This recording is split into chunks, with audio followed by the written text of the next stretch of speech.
So anyway, hey, what's up, everybody? I'm saying so anyway as I pick up the phone back again. My sister called me once again. They're helping. They're helping. My family's helping, man. I want people to know how much my family's helping, and I want to pay them back. But I think the best thing I can do is help myself get this far, not quit, don't jump off a roof. Those type of things is the best thing I can do to honor my family's help. What I can also do is continue to make these videos to help you guys understand my conditioning. For those who maybe just clicking on this video and don't know what's going on, me protecting myself from living with others, it was based on my mental health from a trauma that I went through when I was 2, and maybe something else that also is chemical naturally to me. I found myself in a situation where I'm going to be homeless today, and this is going to be the first day where I honestly couldn't protect myself from that. You know, I put off paying my bills in my last apartment, using AMC as a means of saying I could pay it all off. If for some reason this squeeze takes place, I'll pay everybody. Squeeze never came. In fact, the money that I was saving ultimately got deteriorated because, of course, of what it is I'm involved in is the corruption in the market, stock market. So when you put all your money in that, like I felt I needed to in order to get the money I would need to get out of it, the wealth that ultimately I was counting on never came. What ended up coming was poverty. And so I ended up getting evicted of my apartment, which is something that always happens to me because I stay in isolation, not wanting to work. When I do work, I'll keep a job for a period of time and then get miserable and then leave, and then want to stay in the house after that, almost like decompressing the same amount of time that I worked, you know, and to overcome the isolation. It's almost like they say about when you are trying to get over a relationship. I mean, you're in a relationship for 3 years, it takes 3 years to get over it. That's kind of how I've behaved when it comes to jobs. I'll do a job for 3 years and try to isolate for a year to get over it, without actually understanding it until basically now. But that's really what it was. When I left this job that I had at Park Place, I ended up isolating in 2014 for a long period of time. When I ended up leaving my Santa Monica position recently, a couple years back, ended up isolating for a year. When I went into that car accident situation that I told you guys, I ended up leaving the job at Temple that I ended up meeting my homegirl Kay at in Delicia, for whom I named my playlist projects after. After that whole situation went down, I ended up isolating for like a year and a half. So it's like, this is kind of a pattern for me, and it's the only place and the only way I feel comfortable. It's the only way I really feel all right. The problem is, I never actually allowed myself to condition out of that for even a short period of time, so I really didn't know what it looks like when I do, you know, and so my mental health has been working against me for so long, and this past Tuesday was the first day where I really legitimately saw this hotel room is about to be checked out today, and the only options I had to live were in situations where I'd be living with a stranger. My mental health doesn't never allow myself to ever get to that point, so as a result, I started feeling really, really down, and as you guys saw, if you followed that day, I felt like unaliving myself all morning. All morning, I just was trying to tell the Lord, look, the only thing that's keeping me from doing so is you. You whispering to me spiritually that basically you need me to give you a day. I told him, I was like, if I don't like what I see at the end of this day, I'm out. And I meant it very seriously. And the good thing about it was, at the end of that day, I didn't have those issues. I was able to get information that eased my mind, gained some links that ultimately helped me look for what it is that I needed. And as a result of that, I was able to lay my head down feeling a lot better about my situation. But nevertheless, I still didn't find any solutions for my living situation, not at all. And so now we're here that day, where checkout time's at 12. I got a bunch of stuff that I got to take probably 2 trips to transport if I could try to take a Uber. And I need money, you know, and I don't even have the money because obviously it takes working to have money. It takes selling shares to have money, and I, as my uncle said, AMC has become my idol, so to speak. And not only that, but the shares are so low that I don't even have enough to really pay for this hotel with what that's worth right now. So selling it only but helps so much.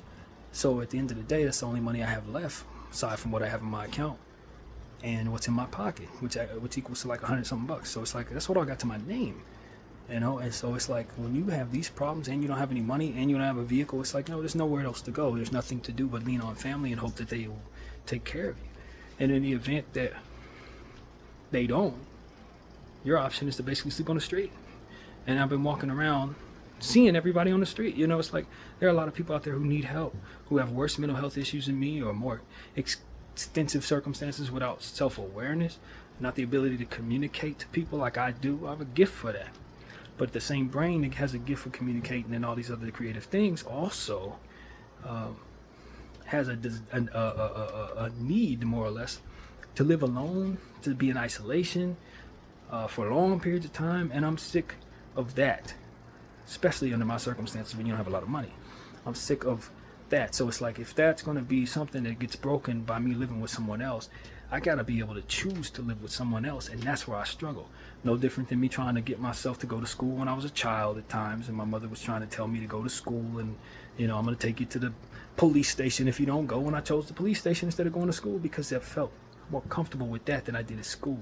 And situations like that were just without understanding that it was a mental health problem, not a character issue. So I was raised to believe that I had a character issue instead of raised to believe I was ill.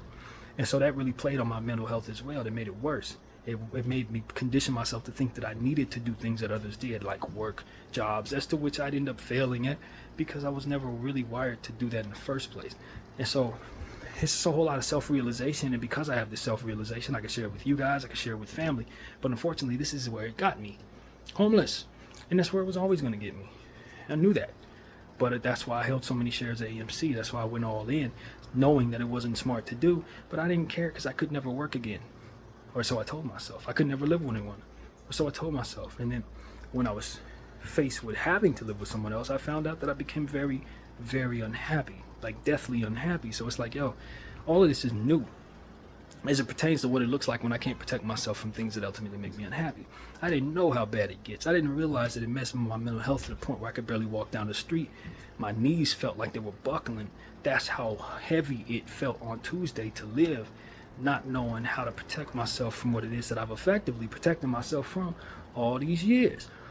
And while effectively protecting myself meant that it kept me from finding solutions, kept me from finding information, kept me from being close enough to people who needed to know all of this information about myself so that they can respect my mental health or help me or at least know why I'm not in their lives.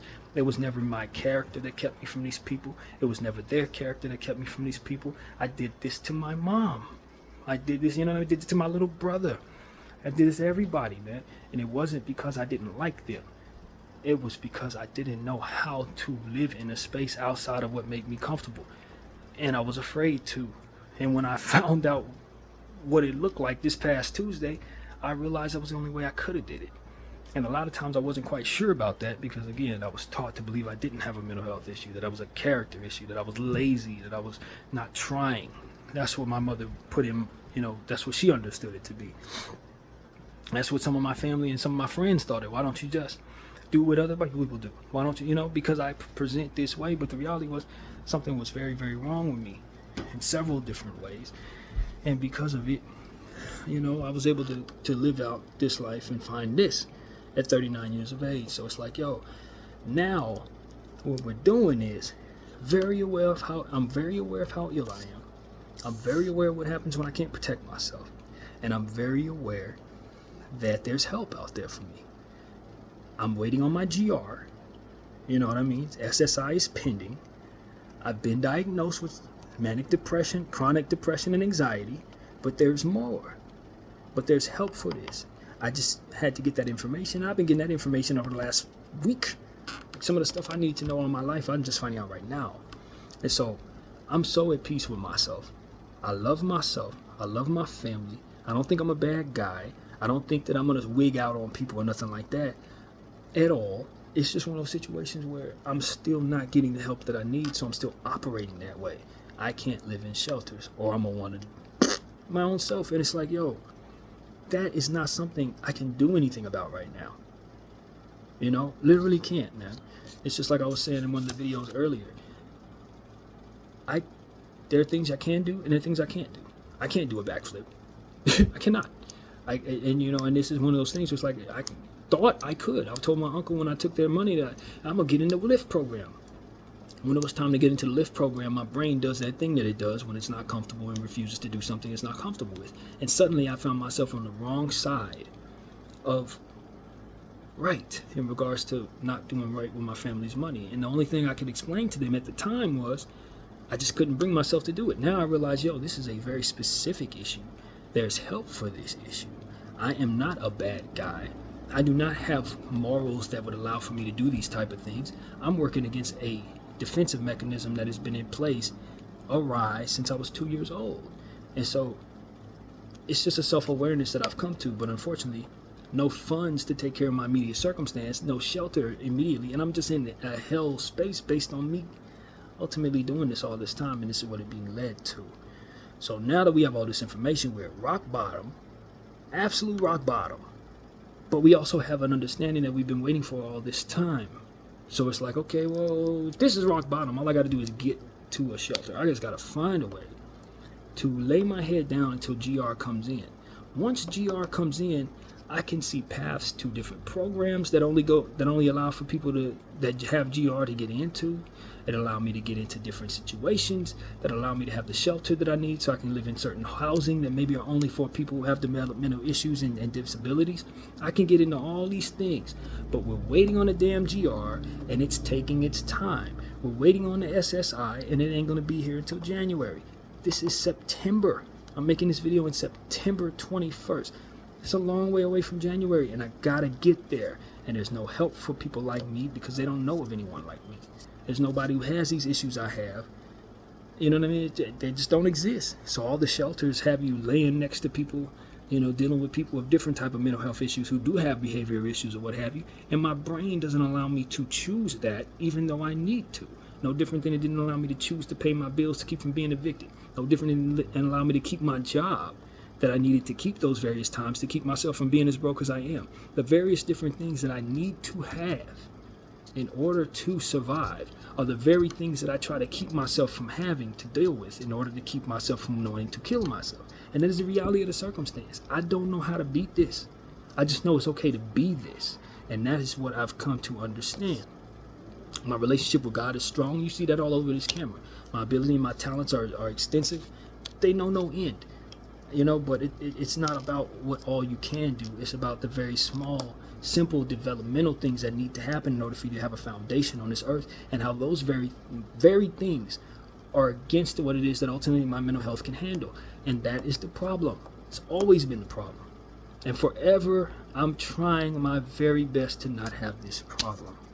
So I just want to let everybody know that's where we're at. My family just sent me some money. My sister, on my sister's side, they sent me something. My uncle's trying to send me something. I know I will be able to lay my head somewhere tonight, even if it ain't here, somewhere tonight, based on what it is they're giving me. So I just want people to know that I have so much more respect for mental health individuals.